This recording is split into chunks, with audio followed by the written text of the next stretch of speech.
ఏటీ తెలుగు న్యూస్ కి స్వాగతం. బ్రిటన్ లో హెడ్లైన్స్ చూద్దాం. బీజేపీ పార్లమెంటరీ బోర్డు సభ్యుడు doctor K Laxman press meet.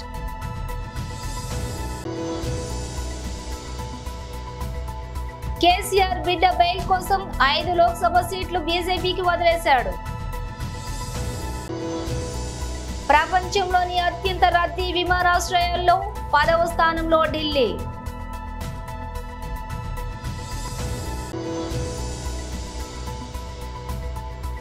Jagan పై రాయి విసిరిన నిందితుల గుర్తింపు.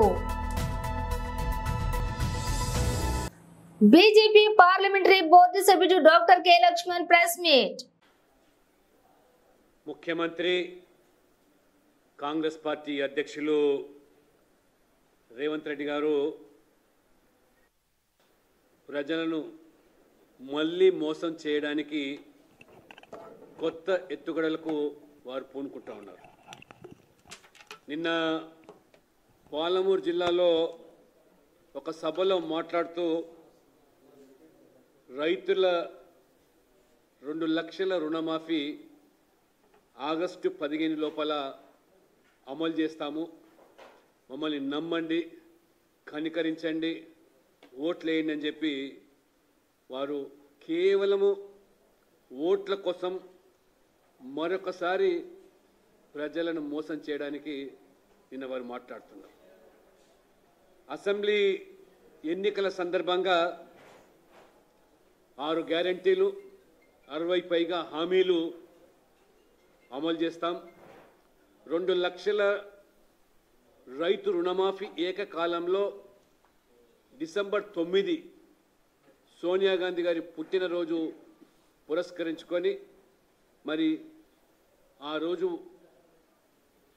రైతుల రుణమాఫీ చేస్తాం, రైతు భరోసా 15,000 రూపాయలు అమలు చేస్తాం, రైతు కూలీలకు 12,000 రూపాయలు ఇస్తామని, వడ్ల మీద బోనస్ 500 రూపాయలు ప్రకటిస్తామని చెప్పారు.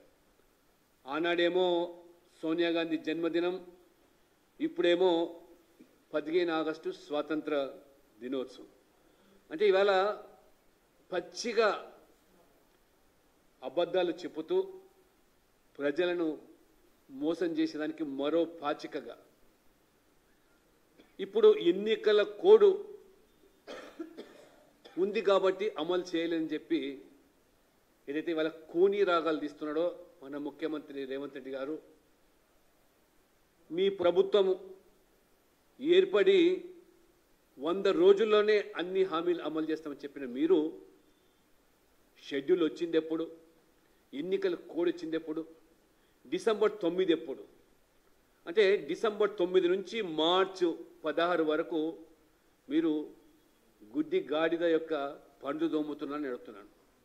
అసలు మీ దగ్గర డబ్బులు లేవు, బడ్జెట్ లేవు, జీతాలు ఇవ్వలేనటువంటి పరిస్థితిని ఏదో ఆనాడు అసెంబ్లీ ఓట్ల కోసం కేసీఆర్ బిడ్డ బెయిల్ కోసం 5 లోక్సభ సీట్లు బీజేపీకి వదిలేశాడు. గద్వాల బంగ్లా కుమ్ముక్కు రాజకీయాలు ఆనాడు బీజేపీలు బీఆర్ఎస్ కోటేశారు కాంగ్రెస్ పార్టీని సరితమ్మను ఓడించడానికి. ఇవాళ మహబూబ్నగర్ జిల్లాలో బీఆర్ఎస్ వాళ్ళు బీజేపీని గెలిపించడానికి కుమ్ముక్కు రాజకీయాలు చేస్తున్నారు. సోదరులారా, ఒక్కసారి ఆలోచన చేయండి. ఇవాళ సిట్టింగ్ ఎంపీ మొన్నటి వరకు 7 వాళ్ళ చేతుల్లో ఎమ్మెల్యేలు ఉండే, ఒక్కడు కూడా ఊర్లలోకి వస్తలేడు, ఒక్కడు కూడా కారుకు ఓటు అడుగుతలేడు. అంటే ఆ పార్టీ చచ్చిందా లేకపోతే వీళ్ళు వదిలేసిందా అని నేను అడుగుతున్నా. మోడీకి తాకట్టు పెట్టిండ్రు. నాకు తెలుసు కేసీఆర్ బిడ్డ బెయిల్ కోసం ఇవాళ కాంగ్రెస్ను ఓడించడం కోసం నరేంద్ర మోడీతో చీకటి ఒప్పందంలో భాగంగా మహబూబ్ నగర్, చేవెళ్ళ, మల్కాజ్గిరి, భువనగిరి, జహీరాబాద్ 5 పార్లమెంట్లలో చంద్రశేఖర్ రావు నరేంద్ర మోడీని గెలిపించడానికి సుపారీ తీసుకొని బీఆర్ఎస్ కార్యకర్తలు ఇవాళ బొందబెట్టి వాళ్ళ ఆత్మ గౌరవాన్ని మోడీ కాళ్ళ దగ్గర తాకట్టు పెట్టిండు. బీఆర్ఎస్ నాయకులారా, మీరు ఆలోచన చెయ్యండి. లక్షలాది మంది కార్యకర్తలు ఇతర పార్టీలు జైలుకు పోయినప్పుడు కేసీఆర్కు దుఃఖం లేదు. నాలాంటోని బిడ్డ లగ్గం ఉంటే కూడా వదలకుండా జైల్లో పెట్టినప్పుడు ఆయనకు బాధ తెలియలేదు. కానీ బిడ్డ జైలుకు పోగానే మోడీ దగ్గర తెలంగాణను తాకట్టు పెట్టిండు. ఇది తెలంగాణ ఆత్మ గౌరవానికి మంచిదా? ఒక్కసారి ఆలోచన చేయండి. బీఆర్ఎస్ కార్యకర్తలారా, బీఆర్ఎస్ నాయకులారా, ఆత్మ పరిశీలన చేసుకోండి. 5 నిమిషాలు గుండెల మీద చేసుకొని ప్రశాంతంగా ఆలోచన చేయండి. ఎందుకు చంద్రశేఖర్ రావు ఇవాళ మీ పార్టీని తీసుకెళ్లి మోడీకి బీజేపీకి తాకట్టు పెట్టిండు? ఇవాళ మహబూబ్ నగర్ లో ఎందుకు బీఆర్ఎస్ వాళ్ళను బీజేపీకి ఓట్లు వేయమంటుడు? ఇవాళ చేవెళ్లలో బీఆర్ఎస్ నాయకులను బీజేపీలకు లొంగిపోమంటుండు. మల్కాజ్గిరిలో మీ ఓట్లు బదిలీ చేయండి అని చెప్తున్నాడు. భువనగిరిలో ఎందుకు చెప్తుండు? జహీరాబాద్లో ఎందుకు చెప్తుండు? ఎందుకంటే ఈ 5 సీట్లు మొత్తం 14లో ఈ 5 సీట్లు మనం గ్యారెంటీగా గెలుస్తాం. ఈ అన్నిటిని దెబ్బతీస్తే రేవంత్ రెడ్డిని దెబ్బతీయొచ్చు అని ఒక ఆలోచన చేస్తున్నాడు.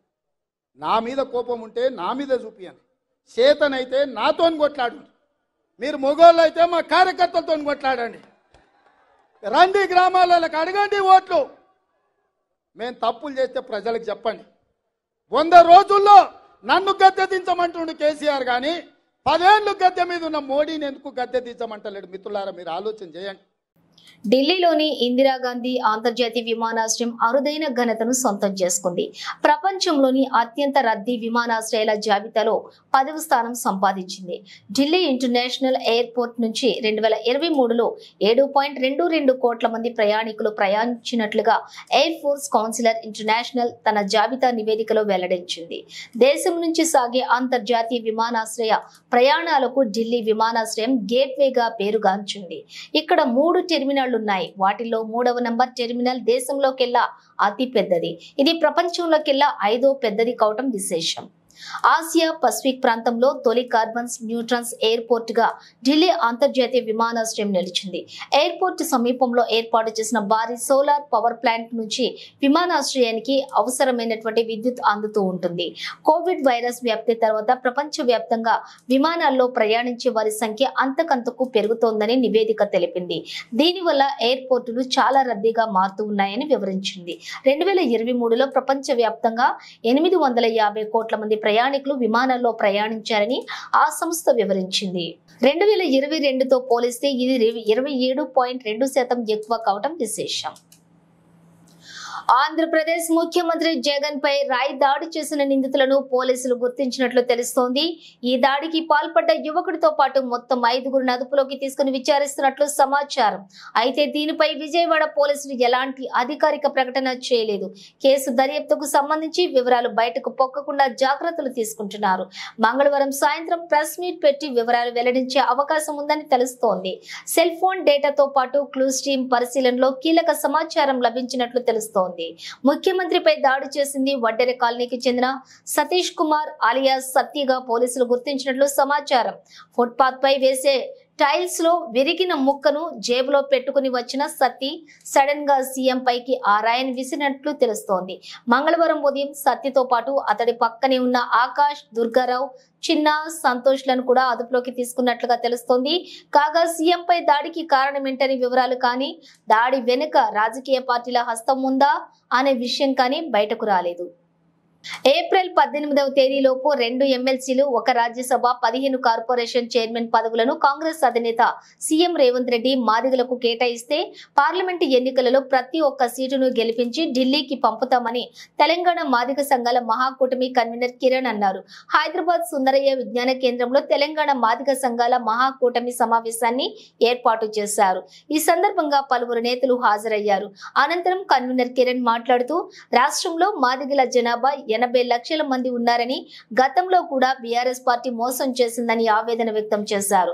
రేవంత్ రెడ్డి ఇచ్చిన హామీల ప్రకారం మాదిగలకు కూడా ఒక అవకాశాన్ని కలిగిస్తే తప్పక నిరూపించి చూపిస్తామని తెలిపారు. మాదిగల మీద ఎంత ప్రేమ ఉన్నదో సమాజానికి, ఎందుకంటే మా తాతల తండ్రులు మీ సమాజానికి ఎంత సేవ చేసిరో మీకు తెలుసు, సమాజానికి తెలుసు.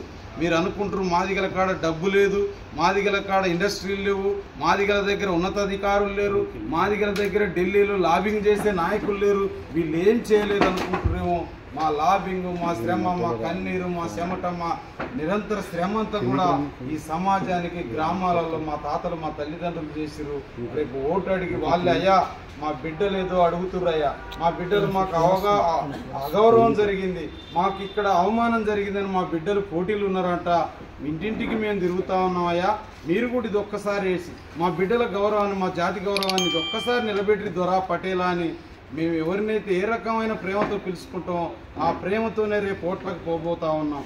మా కాడ డబ్బు లేకున్నా మేము అడిగే ఓటు విధానంతో, మా మంచితనంతో, మా నిజాయితీతో, విశ్వాసంతోనే రేపు మాకు ఓట్లు రాబోతూ ఉన్నాయి. కనుక డబ్బున్న వ్యక్తులకే సీట్లు ఇచ్చే విధానం అయితే, ఉన్నత అధికారంలో పదవులలో ఎవరైతే లాబింగ్ చేసే వాళ్ళు ఉన్నారని సీట్లు ఇచ్చే విధానం అయితే దానికి తిరుగుడు మేము రేపు ఇవ్వాల్సిన అవసరం మాదిగ సమాజానికి ఉంది. కనుక మేము రేపు 17 నియోజకవర్గాలలో మీరు 18 లోపు మాకు ఈ సానుకూలమైన నిర్ణయం తీసుకోకపోతే 2 ఎమ్మెల్సీల హామీ, ఒక రాజ్యసభ, 15 కార్పొరేషన్ చైర్మన్లది ఇవి మాకు గనకిస్తే కాంగ్రెస్ 17 నియోజకవర్గాలని అనుకుంటున్నారు. మీరు 14 అని కొంత అభద్రతతో ప్రకటిస్తున్నారు. 17 నియోజకవర్గాల్లో మాదిగలు అండగా ఉండి కాంగ్రెస్ ఎంపీలను ఢిల్లీ పంపుతాం. మేము మాట తప్పితే మీరు చూడండి, మీరు మాట తప్పకుండా చూసుకోండి అని చెప్పేసి రేవంత్ రెడ్డి గారికి విజ్ఞప్తి చేస్తా ఉన్నాం. ఇంతకుముందు ఏమో టిప్పర్ డ్రైవర్ కి ఎమ్మెల్యే ఇవ్వటం ఏంటి అని చిన్న చూపు చూసాం. ఇప్పుడేమో కూలీలు మాత్రమే జగన్ కి ఓటేస్తారు అంటున్నావు. నిన్న అసలు ఏమనాలి బాబు? నోటికి ఏదొస్తే అది మాట్లాడుతున్నావు. పేదవాళ్లను చిన్న చూపు చూడటం, ఒక సామాన్య వ్యక్తికి సీట్ ఇస్తే వాళ్ళని అవమానించడం నీకు నీ పార్టీకి ఒక ఊత పదంలా మారిపోయింది. ఇప్పుడు ఓటేసే జనం మేము చెప్తున్నాము విను. అవును, మేము కూలోళ్ళమే, టిప్పర్ డ్రైవర్లమే, పేదవాళ్ళం, మధ్య తరగతి వాళ్ళం. కానీ మమ్మల్ని అవమానించే స్థాయి, అర్హత నీకు గాని నీ పార్టీ వాళ్ళకి గాని లేదు. మాకు గౌరవం ఇచ్చి మా జీవన ఉపాధి పెంచే ప్రభుత్వానికి, ముఖ్యంగా మాకు ఈ రాష్ట్రంలో తలెత్తుకొని మమ్మల్ని నడిపించే నాయకుడు సీఎం జగన్ కే మా ఓటు. రాజన్న సిరిసిల్ల జిల్లా నేరాల నియంత్రణే లక్ష్యంగా పోలీస్ శాఖ పనిచేస్తుంది అని, అందులో భాగంగానే జిల్లా ఎస్పీ అఖిల్ మహాజన్ ఆదేశానుసారం మంగళవారం ఉదయం వేములవాడ రూరల్ పోలీస్ స్టేషన్ పరిధిలోని వల్లారం గ్రామంలోని కమ్యూనిటీ కాంటాక్ట్ ప్రోగ్రాం నిర్వహించడం జరిగిందని డిఎస్పీ నాగేంద్రాచారి అన్నారు. ఈ సందర్భంగా డిఎస్పీ నాగేంద్రాచారి మాట్లాడుతూ ప్రజల రక్షణ గురించి, ప్రజలతో భద్రతా భావం, సెన్స్ ఆఫ్ సెక్యూరిటీ కల్పించడం గురించి, ప్రజల యొక్క సమస్యలు నేరుగా తెలుసుకునే అవకాశం ఉంటుందని ఈ యొక్క కార్యక్రమాన్ని నిర్వహించడం జరిగిందని తెలిపారు.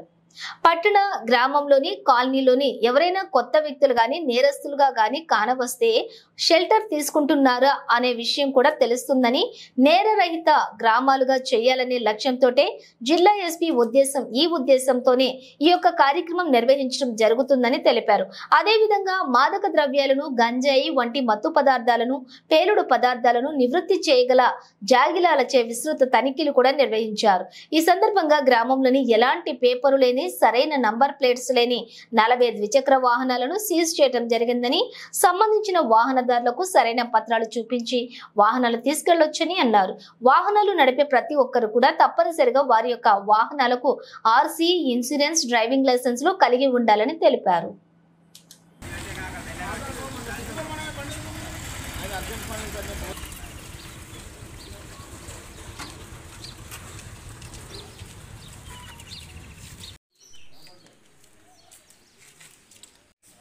ఈరోజు కొంచెం మీ సమయాన్ని మాకు కేటాయించండి.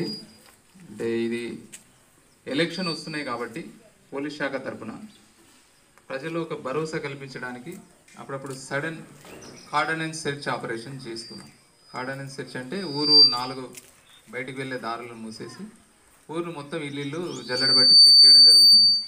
అంటే ఎవరైనా బయటి వ్యక్తులు వస్తున్నారా, ఊళ్ళో ఏమన్నా అసాంఘిక కార్యకలాపాలు జరుగుతున్నాయా, ఏమన్నా చట్ట వ్యతిరేకమైన చర్యలకు ఎవరైనా పాల్పడబోతున్నారా అని ఆ ఉద్దేశంతో ఈ సామాన్య ప్రజలు అంటే జనరల్ పీపుల్, మనం ఎవరి పని వాళ్ళు చేసుకునేటోళ్లకు డిస్టర్బెన్స్ కాకుండా వాళ్ళకు ఒక భరోసాని కలిగించడానికి శ్రీ అఖిల్ మహాజన్ గారి ఆదేశాల మేరకు చేస్తున్నాం. ఈరోజు ఆ కార్యక్రమంలో భాగంగా మీ బొల్లారం విలేజ్లో చేస్తున్నాం. ఇప్పుడు వచ్చేవి సార్వత్రిక ఎన్నికలు మనకు ఈ వచ్చే నెలలో ఉన్నవి. దాంట్లో ఎలాంటి శాంతి భద్రతలకు విఘాతం కలగకుండా మీరంతా ఎన్నికలకు మాకు సహకరించాలని, ఏమైనా ఇట్లా గొడవలు కానీ లేదంటే వర్గపూర్ కానీ ఏదైనా జరిగేటట్టు ఉన్నట్టయితే మా దృష్టికి తీసుకురావాలి. మీరు ముందు తీసుకొస్తే మేము ఏదైనా కౌన్సిలింగ్ చేసి ఇట్లా బాగుండదు, ఇట్లయితే ఇట్లయితే కేసులు అవుతాయి అని చెప్పి పీస్ఫుల్ ఎలక్షన్ అనేది జరగడానికి మేము కొన్ని చర్యలు తీసుకోవడం జరుగుతుంది. అక్కడ మనకు సిరిసిల్లలో ఒకటి డి అడిక్షన్ సెంటర్ అని పెట్టినాం. మీకు సరే మా వాడు గంజాయి తాగుతుండని అందరికి చెప్పుకోవడం ఇబ్బందిగా ఉంటే అది సీక్రెట్గా మెయింటైన్ చేస్తున్నాం. మీరు ఆ హాస్పిటల్కి వెళ్ళొచ్చు, డి అడిక్షన్ సెంటర్ ఉంది, అక్కడ డాక్టర్ ఉంటాడు, కౌన్సిలింగ్ చేసి దానికి సంబంధించిన మందులు ఇచ్చి చిన్న స్టేజ్లో ఉంటే దాన్ని మనం ఆపుకునే అవకాశం ఉంటుంది. మా ఎస్ఐ గారికి మీరు ఇన్ఫర్మేషన్ ఇవ్వండి, మేము రెడీ చేసి పట్టుకుంటాం వాళ్ళని. ఈ గాంజాయి అనేది సమాజంలో ఎక్కువైంది కాబట్టి దానికి నిర్మూలించాలంటే అందరి అన్ని వేళలా అందుబాటులో ఉండలేకపోవచ్చు, మాకంత ఫోర్స్ లేదు. మన గ్రామంలో చెప్తున్నప్పుడు ఎలాంటి గొడవ లేకుండా శాంతి సామరస్యం అందరూ అన్ని పార్టీల వాళ్ళు కలుసుకొని ఎవరికి ఇష్టమైన వాళ్ళు ఓటేసి ఉన్నారు. ఇప్పుడు ఎంపీ ఎలక్షన్ వస్తున్నాయి, ఎలాంటి గొడవలు లేకుండా ఉండి మాకు పోలీసు వారికి సహకరిస్తే మీకు మేము ధన్యవాదాలు తెలుపుతున్నాము. ఓకే, ఇక కోటపట్టు మనం మామిడిపల్లి కూడా కాలే మొన్న ముసలి మెళ్ళ మీద పుస్తకం దాటిపోయింది, అది మన నూకలమరి కాడ అయింది. కాబట్టి మనకు చుట్టుపక్కల అయితే పాటు మన గ్రామానికి సరౌండింగ్లో మనం 4-5 రోజుల పూట మనం సీసీ కెమెరాలు ఓపెనింగ్ చేసుకోవాలి. మీరు ఎవరిస్తారా ఎవరైనా కమ్యూనిటీ కాంటాక్ట్ ప్రోగ్రామ్ ఉంటుంది. అంటే మీకు దగ్గరకు వచ్చి మీ సమస్య తెలుసుకోవడమా, లేకపోతే మీకు మాకున్న దూరాన్ని తగ్గించుకోవడమా, దీనికోసం. ఎందుకంటే మీకు పోలీస్ అంటే దూరం ఉండి పనిచేస్తారో చేయరో, లేకపోతే మనం చెప్పుకోవచ్చో లేదో అని ఉంటుంది. కాబట్టి మీ దగ్గరికి వచ్చి మీ సమస్యలు లేకపోతే మీ అవసరాలు చూడడం, తర్వాత లాండ్ ఆర్డర్ నారాయణఖేడ్ నియోజకవర్గంలో కంగి మండలంలోని రాసోల్ గ్రామంలో పోలింగ్ బూత్ 55లో బీజేపీ ఎంపీ అభ్యర్థి బీబీ పాటిల్ ప్రచారం చేపట్టారు. ఎంపీ స్థానాలకు కరపత్రాలు పంచుతూ తాను చేసిన అభివృద్ధి పనుల గురించి వివరించారు. బీబీ పాటిల్ సమక్షంలో పలువురు బీజేపీలో చేరారు. ఈ కార్యక్రమంలోని బీజేపీ రాష్ట్ర అధికార ప్రతినిధి సంగప్ప, జెడ్పీటీసీ రాజు రాథోడ్ తదితరులు పాల్గొన్నారు. ఇంటింటికి బీజేపీ కార్యక్రమంలో భాగంగా గౌరవనీయ ఎంపీ ఇప్పుడు జైరాబాద్ లోక్సభ అభ్యర్థి గారు అయినటువంటి బీబీ పాటిల్ గారు రాష్ట్రంలో ఇల్లు తిరిగి అక్కడ ఉన్నటువంటి గ్రామస్తులతో మాట్లాడి తాను 10 ఏళ్లలో చేసినటువంటి విషయాలను చెప్తూ ఈసారి మరోసారి ప్రధానమంత్రి నరేంద్ర మోడీ గారిని గెలిపించాలని, కమలపు కోటేయాలని చెప్పి మొత్తం ఇక్కడంతా ఇంటింటికి స్టిక్కర్లు అంటేసి తమ కరపత్రాలు పంపిణీ చేశారు. రాసోల్ గ్రామం, కంకి మండలం రాసోల్ గ్రామం హిందూ ధర్మానికి మారుపేరు. ఇక్కడందరూ కూడా ధర్మం కోసం ఎంతటికైనా ఎంత దూరమైనా పోయేటువంటి నిబద్ధత ఉన్నటువంటి వాళ్ళందరూ కూడా ఖచ్చితంగా బీబీ పాటిల్ గారు రాగానే చాలా సాధారణ స్వాగతం లభించింది. ఆయనకి చాలా సంతోషంగా వాళ్ళందరూ కూడా ఆయనకు ఆహ్వానం పలికే విధానం చూస్తుంటే ఈ గ్రామంలో మాకు వన్ సైడ్ గా గమనం ఓటు పడడం ఖాయమని మాకు అనిపిస్తుంది. ఖచ్చితంగా అంబేద్కర్ జయంతి రోజున ర్యాలీకి ముందస్తు అనుమతి పొందలేదని కుప్పం తెలుగుదేశం పార్టీ నాయకులకు నోటీసులు. చిత్తూరు జిల్లా కుప్పం పట్టణంలోని ఆదివారం అంబేద్కర్ జయంతిని పురస్కరించుకుని తెలుగుదేశం పార్టీ నాయకులు కుప్పం పట్టణంలో నిర్వహించిన ర్యాలీకి ముందస్తు అనుమతి పొందలేదని పలువురు తెలుగుదేశం నాయకులకు జిల్లా ఎన్నికల అధికారి, జిల్లా కలెక్టర్ ఫిర్యాదు మేరకు కుప్పం మున్సిపల్ కమిషనర్ సోమవారం షాకేజ్ నోటీసులను అందించారు. ఎమ్మెల్సీ కంచెల శ్రీకాంత్, మాజీ market committee chairman Satyendra Sekhar, Kuppam మాజీ జెడ్పీటీసీ రాజ్కుమార్, కుప్పం మాజీ MPP doctor Venkatesh, Kuppam municipal కౌన్సిలర్లు దామోదర్, సోమశేఖర్, తెలుగుదేశం నాయకులు గోపీనాథ్, డాక్టర్ సురేష్ బాబు, కన్నన్, ఉమాపతి, ముఖేష్ తదితర తెలుగుదేశం పార్టీ నాయకులకు మున్సిపల్ అధికారులు నోటీసులు అందజేశారు. ముందస్తు అనుమతి తీసుకోకుండానే నేతాజీ రోడ్లో డాక్టర్ బిఆర్ అంబేద్కర్ జయంతి సందర్భంగా ర్యాలీ నిర్వహించడం ఎన్నికల మోడల్ కోడ్ ఆఫ్ కండక్ట్ ప్రవర్తన నియమావళిని ఉల్లంఘించేలా చేసింది. కాబట్టి క్రింది పేర్కొన్నటువంటి వారు తమ వివరణలను 2 రోజుల్లోగా అందించాలని ఇందుమూలంగా నిర్దేశించారు. నిర్దేశించిన 2 రోజుల గడువు లోపల తగిన వివరణ ఇవ్వడానికి విఫలమైతే అందుబాటులో ఉన్నటువంటి రికార్డుల ఆధారంగా తదుపరి చర్యలు తీసుకోబడతాయని నోటీసులో పేర్కొన్నారు. బులెటిన్ ముగించే ముందు హెడ్లైన్స్ మరోసారి. బీజేపీ పార్లమెంటరీ బోర్డు సభ్యుడు doctor K Laxman press meet.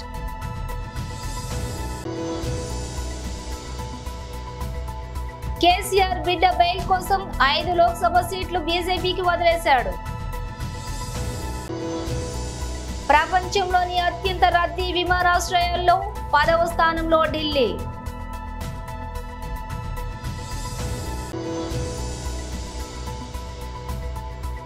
Jagan పై రాయి విసిరిన నిందితుల గుర్తింపు. ఇవి బులెటిన్ విశేషాలు. మరో బులెటిన్ తో మళ్ళీ కలుద్దాం.